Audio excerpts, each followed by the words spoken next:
নমস্কার বন্ধুরা, নন্দিনী সাত কাহনে আমি নন্দিনী আরেকটি নতুন ভিডিওতে আপনাদের সবাইকে স্বাগত জানাই। আশা করি যে যেখান থেকে আমার ভিডিওটি দেখছেন সবাই সুস্থ এবং ভালো আছেন, আর আমরাও ভালো আছি। আজ সকাল 7টা থেকে ভিডিওটি স্টার্ট করছি। মর্নিং ওয়াক করে এসে স্নান সেরে পুজোটা আমার করা হয়ে গেছে। সকালবেলা স্নান সেরে পুজোটা করা হয়ে গেলে আমি একটা আলাদাই শান্তি অনুভব করি। যদি কোনো কারণে পুজো করতে না পারি, স্নানটা আমি প্রতিদিনই করে থাকি। পরে সমস্ত কাজ সেরে আরেকবার স্নান করে নিই। আজকে এই ঘরের বেড কভারটা চেঞ্জ করে নিয়েছি। সকালবেলা যদি বেডটা ক্লিন করে নেওয়া যায় তাহলে মনে হয় ঘরটাই অনেকটা গোছানো হয়ে যায়। আর যদি সাথে বেড কভারটা চেঞ্জ করা যায় তাহলে তো কথাই নেই। এই গরমের মধ্যে 3-4 দিন পর পর বিছানার চাদরটা চেঞ্জ করে থাকি। এরই সাথে ডাইনিং টেবিলের যে ট্রান্সপারেন্ট কভারটা আছে সেটাও তুলে নিয়ে সঙ্গে সঙ্গে ধুয়ে ব্যালকনিতে মেলে দিলাম, যাতে কিছুক্ষণ পর ডাইনিং টেবিলটা সুন্দর করে গুছিয়ে রাখতে পারি। টেবিল ক্লথটা ঝেড়ে নিয়ে টেবিলের স্ট্যান্ডগুলো এবং টেবিলের ভেতর পোর্শনটা ভালো করে ঝেড়ে মুছে নিলাম। তারপর জায়গাটা ভালো করে ঝাড় দিয়ে সকালের টিফিনটাই বানিয়ে নেব। আজ করব ঝাল সুজি। যেহেতু সকালবেলায় মেয়ে খেয়ে বেরোবে, তাই সবজিগুলো সব ঝটপট করে কেটে নিয়ে রান্নাটা বসিয়ে দেব। সুজিটা আগে ভালো করে ভেজে নিয়েছি। সুজিটা না ভেজে নিলে রান্নাটা ভালো হয় না।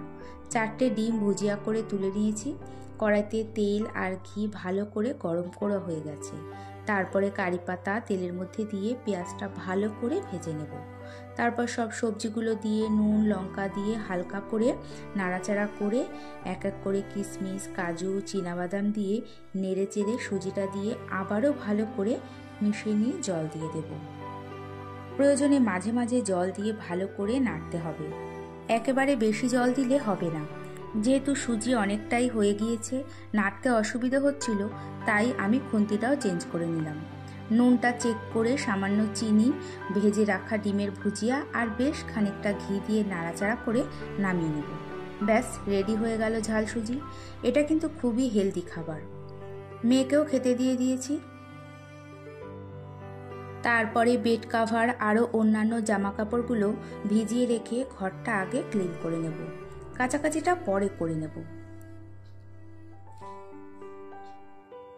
শোকেসের ওপরটা খুব ধুলো পড়েছে, জায়গাটা একটা শুকনো কাপড় দিয়ে ভালো করে মুছে নেব।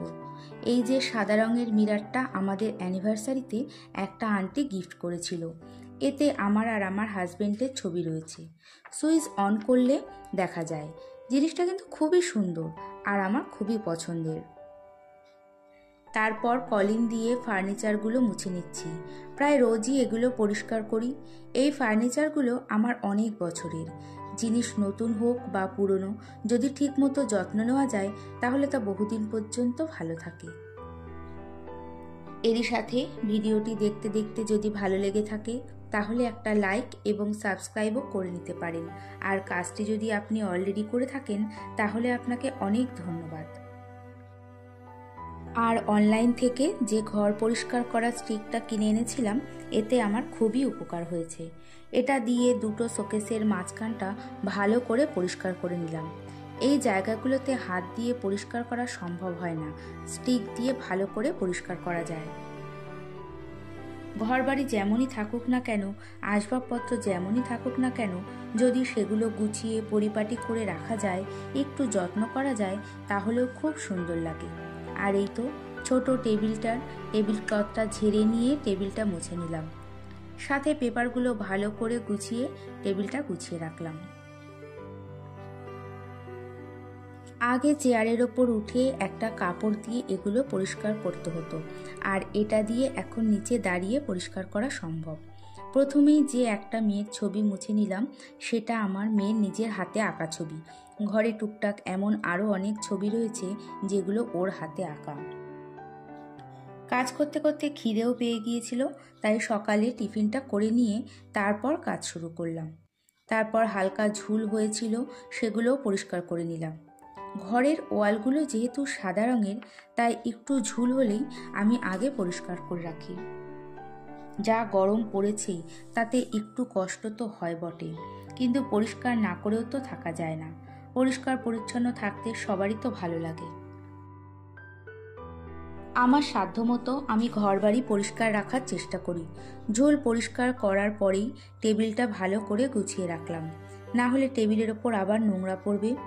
যেহেতু আমার কোনো হেল্পিং হ্যান্ড নেই বা কোনো কাজের লোক নেই, তাই আমি যখনের বাসন তখনই মেজে নিই। এতে বেসিনটাও পরিষ্কার থাকে আর কষ্টটাও কম হয়। সকালে টিফিনের বাসনগুলো মেজে ধুয়ে নিলাম, একটু জল ঝরলে ভালো করে মুছে র্যাকে তুলে রাখবো। সংসারের কাজ ভালোবেসে করলে কিন্তু কাজের অভাব থাকে না। দেখা যায় কি, একটার পর একটা কাজ রেডি থাকে। আর যদি মনে করি কিছু করব না, তাহলে রান্না খাওয়া ছাড়া আর সেরকম কোনো কাজ থাকে না। আমি যদি কাজের মধ্যে থাকি, তাহলে আমার মনে হয় যে কোনো টেনশন বা মন খারাপ কম হয়, সাথে মনটাও ভালো থাকে। এই তো জামাকাপড় আর কিছু পাপোশ কেচে নিয়ে ছাদে চলে এসেছি। কড়া রোদে টান টান করে মেলে দিলে আর শুকিয়ে গেলে ভালো করে ভাঁজ করে রাখলে সেই জামাকাপড় পরতেও খুব ভালো লাগে। আজকে ছাদে এতটাই রোদ ছিল, মানে তাকাতে আমার জামাকাপড় মেলার সময় এতটা অসুবিধে হচ্ছিল যে ঘরে আসার কিছুক্ষণ পর মাথা যন্ত্রণা শুরু হয়ে গেছে। জামাকাপড়গুলো সব মেলে দিয়ে তারপরে পাপোশগুলো এই নীল টিনের ওপর মেলে দিলাম। বেশিক্ষণ লাগবে না, তার আগেই এগুলো শুকিয়ে যাবে। জামা কাপড়গুলো সব শুকিয়ে গেলে আগে সেগুলো নিয়ে যাব, আর এই পাপোশগুলো দরকার হলে বিকেলবেলা যখন ছাদে আসবো তখন এগুলো নিয়ে চলে যাব।